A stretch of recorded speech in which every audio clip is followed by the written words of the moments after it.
Salut à tous, bienvenue pour ce point Game of Thrones numéro 13. Pour certains, c'est annonciateur de très mauvaises nouvelles et c'est pour ça qu'on a décidé de faire un focus sur le Roi de la Nuit. Alors je vais pas vous mentir, j'avais prévu de faire une longue intro où je râlais, comme d'habitude, je gueulais sur l'absence d'un trailer à un mois de la diffusion de la saison 8.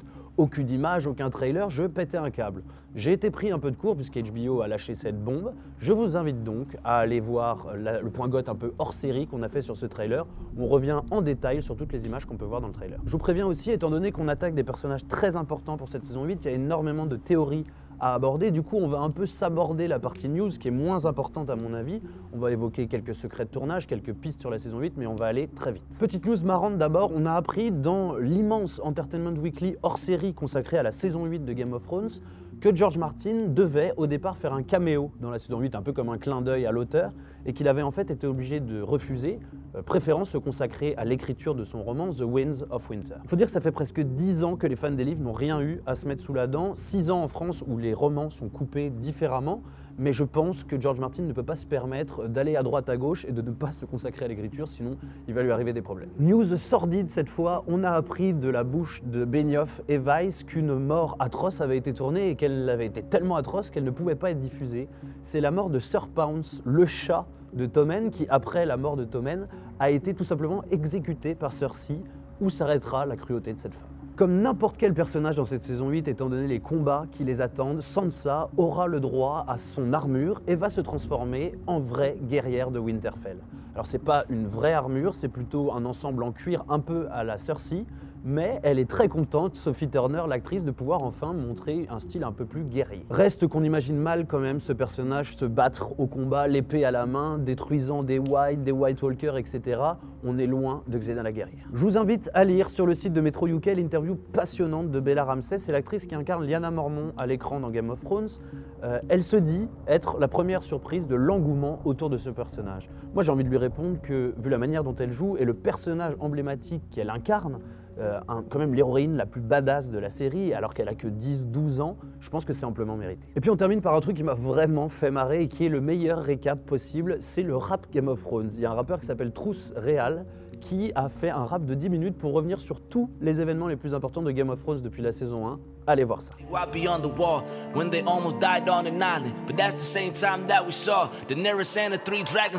Voilà, on peut maintenant sereinement s'attaquer au focus, un immense focus pour ce point GOT numéro 13, puisqu'on s'intéresse au Roi de la Nuit. Un peu d'histoire s'impose. Dans les romans de George R.R. Martin, les marcheurs blancs ou White Walkers ont été créés par les enfants de la forêt. Les enfants de la forêt, c'est des créatures mystiques qui ont des pouvoirs magiques et une certaine connexion avec les éléments. Par peur des hommes, pensant que c'était une menace dangereuse, ils ont créé ces marcheurs blancs pour se défendre. Ils leur ont donc transmis une forme de magie issue des arbres et des dieux anciens. Mais sans le savoir, comme souvent dans les fictions, ils avaient créé leur propre ennemi. Quant au Roi de la Nuit, c'est le leader des marcheurs blancs pour une simple et bonne raison, c'est que c'est le premier à avoir été transformé par les enfants de la forêt, à qui on a donné des pouvoirs grâce au ver dragon. On voit d'ailleurs cette scène dans la série où Leaf, ou Feuille en français, plante cette lame de ver dragon dans le cœur de quelqu'un, on ne sait pas qui c'est toute la question, pour qu'il devienne le Roi de la Nuit. À partir de là, il avait le pouvoir de créer sa propre armée, de contrôler les gens et de ressusciter les morts. En gros, le mec, c'est le boss de fin. Pour ceux qui voudraient aller jeter un coup d'œil, je vous invite vraiment, parce que la scène vaut le coup. Épisode 4, saison 4, c'est la première apparition du Roi de la Nuit et c'est bluffant. Pour ce qui est de la dernière scène où on l'a aperçu, on la connaît tous par cœur, c'est bien évidemment le moment où il chevauche son dragon de glace et détruit en un clin d'œil le WoW. Quelles sont les véritables origines et la véritable identité du Roi de la Nuit? C'est la question à 1 million d'euros sur laquelle s'écharpent tous les utilisateurs de Reddit depuis des mois, voire même des années. C'est parti dans tous les sens, des théories complètement loufoques, des théories plus ou moins sérieuses.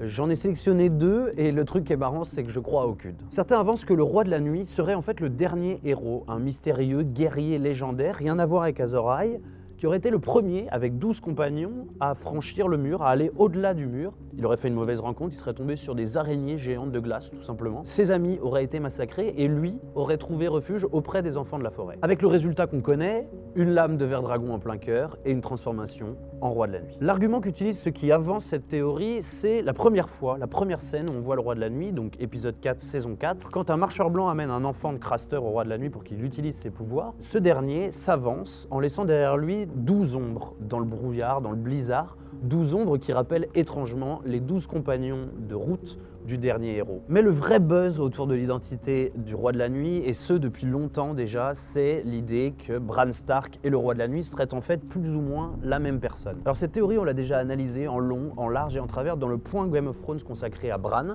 Je vous invite à aller le voir si vous voulez rentrer vraiment dans le détail, mais je vais faire un rappel des points importants. Vous le savez tous, Bran est devenu la corneille à 3 yeux et il dispose maintenant de pouvoirs aussi exceptionnels qu'étranges. Il peut voyager dans le temps et se projeter dans le corps d'un animal ou d'une autre personne. Seulement, Bran pêche par excès de confiance et commet de nombreuses erreurs. On se souvient avec douleur du cas Hodor, on se souvient aussi de cette scène d'anthologie avec le Roi de la Nuit où il est marqué et il devient une proie pour le Roi de la Nuit. Et puis il y a cette histoire où il aurait essayé de revenir dans le temps et de susurrer au roi Aerys II qu'il faut intervenir pour détruire les White Walkers et donc il faut utiliser le feu.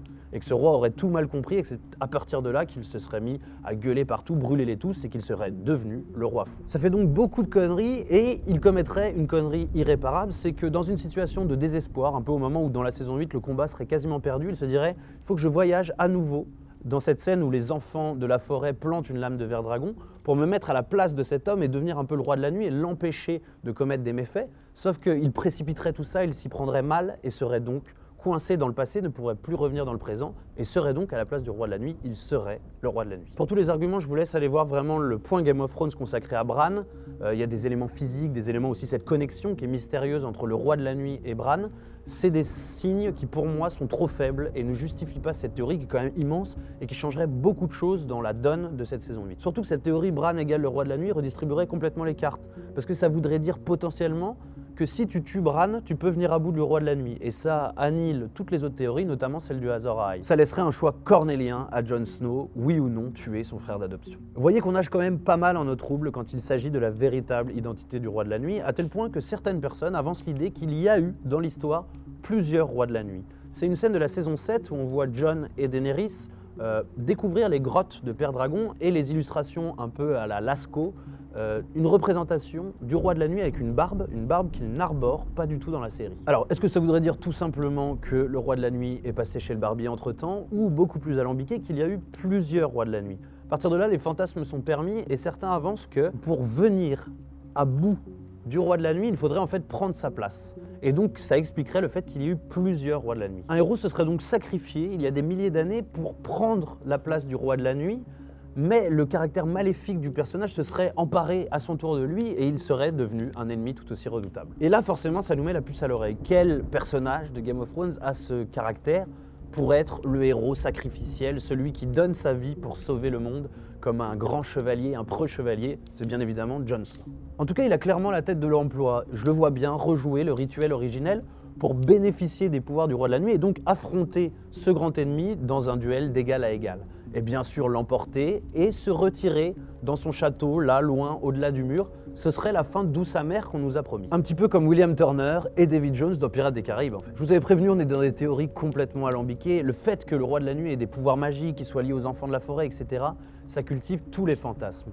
Mais il y a aussi des théories beaucoup plus terre-à-terre et on entend souvent parler de la théorie d'un duel à mort qui réglerait le conflit entre les hommes et les White Walkers. En effet, beaucoup misent sur un affrontement final ultra impressionnant entre Jon Snow, Aegon Targaryen et le Roi de la Nuit pour décider du sort de Westeros. Imaginez un peu cette scène incroyable où chacun chevauche son dragon et s'affronte, le dragon de feu, le dragon de glace. Beaucoup avancent aussi que les deux dragons y perdraient la vie et que ça se finirait à l'ancienne, à l'épée, et que, bien évidemment, Jon Snow arriverait à ses fins. En effet, si Jon Snow est Azor Ahai, comme on nous le répète depuis si longtemps, il devrait triompher. Surtout qu'on a vu beaucoup de scènes où en fait, dès que tu tues un marcheur blanc, tous les morts qu'il a ressuscités meurent avec lui. Ce qui voudrait dire que si Jon Snow vient à bout du Roi de la Nuit, toute son armée s'écroule et donc que les humains l'emportent.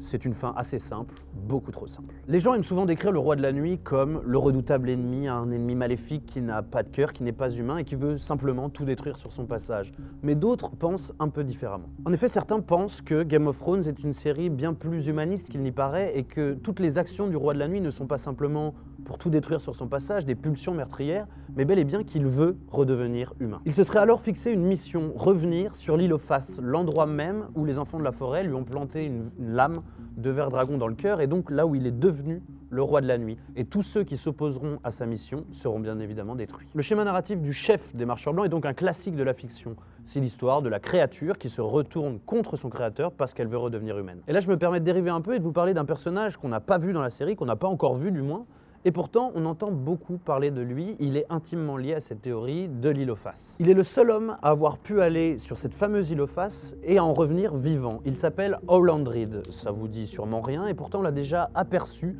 dans la vision de Bran de la Tour de la Joie. C'est celui qui accompagne Ned Stark et qui se bat avec Ned Stark contre Sir Arthur Dayne par exemple, et qui découvre avec Ned Stark la véritable identité de Jon Snow. On connaît aussi ses enfants, Jojen et Myra, qui ont accompagné Bran et qui l'ont aidé à devenir la corneille à trois yeux, des enfants qui ont des pouvoirs un peu particuliers, des pouvoirs magiques, et qui parlent de leur père, qui disent que ces pouvoirs leur ont été un peu transmis par leur père. Surtout ce qui m'amène à penser que Howlandrid pourrait apparaître dans la saison 8 et tenir un rôle important, c'est le fait que Myra, à la fin de la saison 7, annonce à Bran qu'elle repart de Winterfell et qu'elle doit aller auprès de sa famille.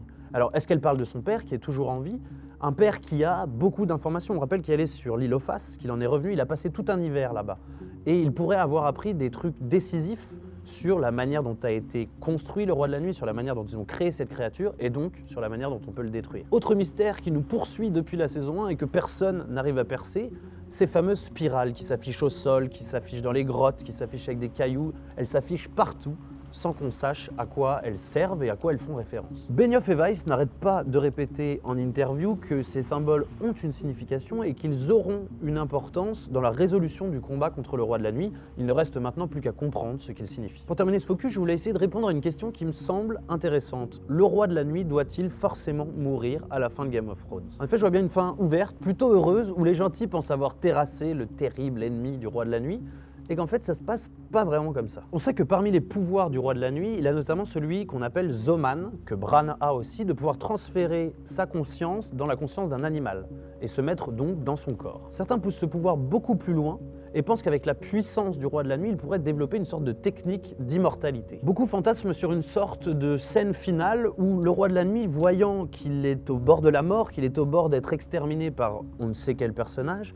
décide de projeter son âme et sa conscience dans le corps d'une autre personne sans que les autres le voient pour survivre à une mort certaine. Alors ça aurait de la gueule, mais c'est à mon avis complètement tiré par les cheveux, même si un personnage fait ça dans les livres, il arrive au moment où il sent qu'il va mourir à projeter sa conscience dans le corps d'une autre personne, mais le problème c'est que ça se passe très mal, c'est que cette personne panique, sentant qu'elle est habitée par quelqu'un d'autre, et commence à devenir folle, à se déchirer les yeux, etc. Donc c'est une technique qui demande à mon avis beaucoup de maîtrise. Étant donné qu'on est dans un point Game of Thrones spécial, mystère inexpliqué de Westeros, on s'est dit pourquoi ne pas rajouter ce bon vieux Beric Dondarrion, un personnage qui lui aussi est entouré de mystères. Beric Dondarrion, c'est un seigneur d'une famille vassale des Baratheons. C'est un mec qui a la particularité quand même d'être mort 6 fois et d'à chaque fois être revenu à la vie. En ça, c'est déjà un personnage particulièrement étrange. Il est suivi de près par son ange gardien, Thoros de Myr, qui est un magicien rouge et qu'il a choisi comme élu. C'est pour ça qu'il le fait revenir à la vie dès qu'il a un petit accident. Et par accident, je dis bien se faire planter un œil, se faire découper, transpercer, il a subi toutes les atrocités et souvent d'ailleurs de la main des frères Clegane. Maintenant que Thoros de Myr est mort au combat en allant chercher un White pour le montrer à Cersei, Beric Dondarrion n'a plus d'ange gardien, et c'est comme si dans Mario il n'avait plus qu'une seule vie avant le game over, donc il a intérêt à faire très attention. On l'avait d'ailleurs laissé dans une situation particulièrement périlleuse à la fin de la saison 7, à la toute fin, quand le mur s'effondre et on ne savait pas s'il était en vie. Ce qu'on peut dire, au vu des images du trailer, où on le voit avec Tormund, c'est que les deux ont résisté, ont survécu et vont se battre contre le Roi de la Nuit. Je pense que ce personnage, même s'il est étrange, même s'il peut paraître secondaire, a un rôle important à jouer dans cette saison 8. Et par rôle, j'entends un rôle sacrificiel. Il faut savoir que Beric, dans les livres, meurt beaucoup plus tôt et il meurt d'une façon particulièrement étrange. C'est vraiment un personnage entouré de mystères. Au lendemain du Red Wedding, il repêche le corps sans vie de Catelyn Stark et décide de lui donner ce qu'on appelle le Kiss of Life. Alors non, ce n'est pas un titre de chanson de Lady Gaga, mais c'est une sorte de baiser qui fait qu'il échange sa vie contre la sienne pour faire revivre Catelyn Stark, qui deviendra Lady Stoneheart dans les livres. On n'y a pas eu droit dans la série. Mais s'il est trop tard pour voir débarquer Lady Stoneheart dans la série, il n'est pas trop tard pour assister au Kiss of Life de Beric. il y a, à mon avis, une chance pour qu'on le voit dans la saison 8 et qu'il donne sa vie pour sauver un personnage emblématique de la série. Alors je vous vois déjà vous extasier et parler de Jon Snow, de « ah oui, il va encore revivre », etc. Mais il y a un personnage qui a les faveurs des utilisateurs de Reddit et c'est Sandor Clegane. Alors pourquoi le limier, vous me direz? Parce que tout simplement, leur relation a pris un tournant plus qu'étonnant depuis plusieurs épisodes. Je l'ai dit tout à l'heure, Gregor et Sandor Clegane sont responsables de plusieurs morts de Beric. Mais depuis quelque temps, Beric et Sandor Clegane semblent s'apprécier. Ils partagent certaines convictions et surtout, il y a cette histoire de feu, cette histoire qu'il faudra éclaircir en saison 8. Et puis une phrase résonne, celle que Beric prononce à Sandor alors qu'il part vers le mur avec Tormund. Il lui annonce fièrement « We'll meet again, Clegane ». On aura la réponse bientôt. Voilà, c'est tout pour ce point Game of Thrones numéro 13, ce point Game of Thrones spécial mystère inexpliqué de Westeros. J'espère que ça vous a plu. Si vous avez d'autres théories concernant le roi de la nuit et Beric Tandarion, et même des mystères que vous n'avez pas encore résolus dans l'univers de Westeros, n'hésitez pas à nous les dire en commentaire, on répondra avec plaisir. On se retrouve bientôt pour d'autres vidéos, les derniers points Game of Thrones, ça arrive à grands pas la série et on s'en frotte les mains. En attendant, n'hésitez pas à liker, à partager, à vous abonner. Ciao!